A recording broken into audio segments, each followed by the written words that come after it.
मुनिवर खरं तर तुमचे आभारच मानायला हवे।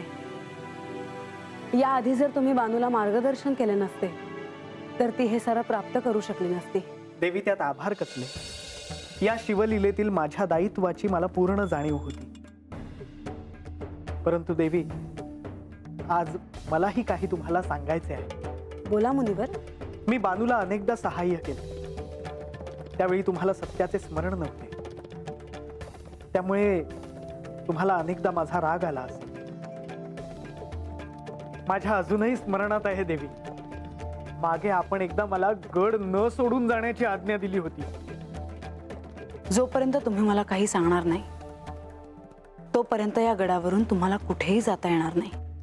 हो मुनिवर, मला देखील ते आठवतं आहे।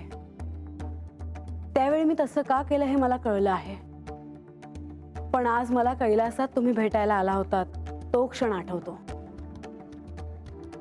समुद्र मंथनाच्या वेळी भगवान श्री विष्णूंनी मोहिनी अवतार धारण करून मोठ्या चलाकीने दैत्यांकडून अमृत देवांकडे आणले होते, बरोबर? त्या रूपावर भगवान श्री शंकर मोहित झाले होते।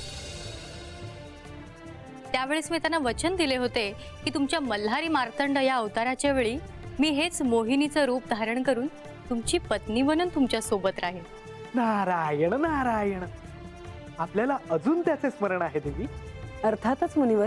बानूला सत्य कळावे म्हणून तुम्ही या क्षणी कैलासात न जाण्याचा निर्णय घेतला आहे। हो, आणि तुम्ही स्वतः त्यासाठी प्रयत्न करणार आहात। हो, पण तिला हे ठाऊक नाही की तिची ही परीक्षाच असणार आहे आणि त्यासाठी सगळ्यांचे सहाय्य लागणार आहे।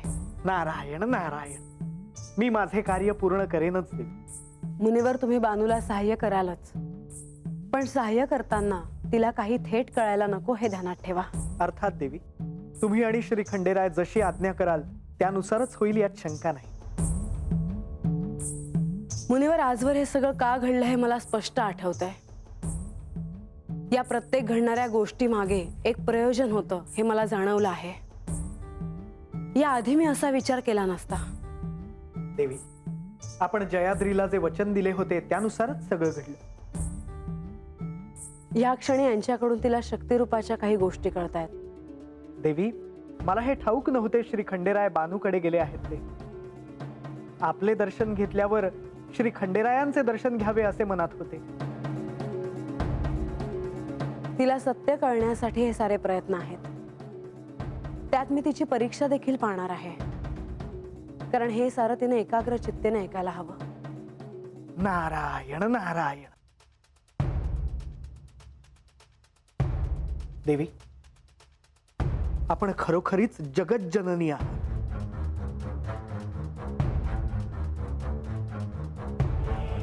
आपण खरोखरीच महान आहात देवी।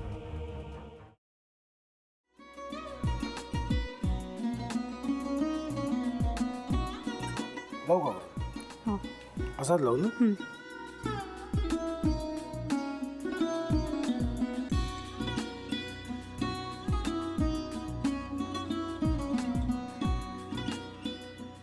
आता काय करायचंय? आता आपण ड्राय स्टफिंग दुसरं काय करणार आपण त्यात? आपण ह्याच्यात मेयोनीज न टाकता बाकीचे सगळे साहित्य टाकायचे। अच्छा, हे सगळं? ऋतू, माझा तर विश्वासच बसत नाहीये। म्हणजे अगं बहिणी आमचं लग्न व्हावं म्हणून किती प्रयत्न करत होते आणि ते सगळं करताना की शिवच्या आम्हाला माहिती पुरवते। नाही, मला नाही वाटत। गौरी, खूप चांगली आहेस तू, म्हणून तुला सगळं जगच चांगलं दिसतं। पण शिव उगाच बोलला असेल का? त्याच्यावर विश्वास नाहीये का तुझा? शिववर पूर्ण विश्वास आहे मी तुम्हाला, पण तो आता हे जे काही करतोय ना, म्हणजे निशा बहिणी समोर त्या राधिका सोबत फिरण्याचं नाटक वगैरे, ते त्याचा काही उपयोग होणार नाहीये। अगं असं कसं म्हणतो?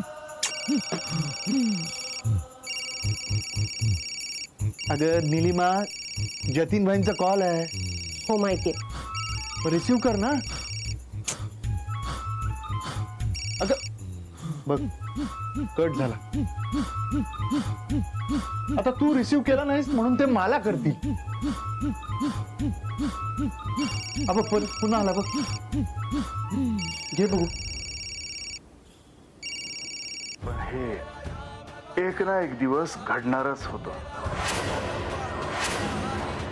आता मला कळलं तुम्ही 2 दिवस झाले काय सांगत होता ते.